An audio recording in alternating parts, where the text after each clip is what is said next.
શહેરમાં બિહાર સાંસ્કૃતિક મંડળ દ્વારા આ વર્ષે પણ છઠ્ઠી માયાના મહાપર્વને લઈને કપુરાઈ અને કમલાનગર તળાવ વિસ્તારમાં ભવ્ય છઠ પૂજનનું આયોજન કરવામાં આવ્યું હતું। વર્ષોથી ચાલી આવતી પરંપરા અનુસાર તળાવ કિનારે મંડપ અને પાણીના કુંડોની વિશેષ વ્યવસ્થા કરવામાં આવી હતી। સાંજે હજારો શ્રદ્ધાળુઓ બહેનો પાણીમાં ઊભા રહી સૂર્યદેવને અર્ધ્ય અર્પણ કર્યું અને છઠ્ઠી માતાનું પૂજન કરાયું। રાત્રે સુંદરકાંડ પાઠનું પણ આયોજન રાખવામાં આવ્યું હતું।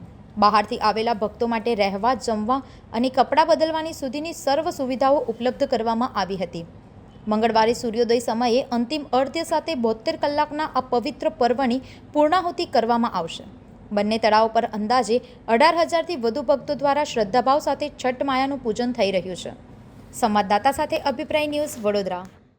વધુ સમાચાર જોવા માટે અમારી YouTube ચેનલને સબસ્ક્રાઇબ કરો અને જોડાયેલા રહો ફેસબુક, ઇન્સ્ટાગ્રામ અને ટ્વિટર પર।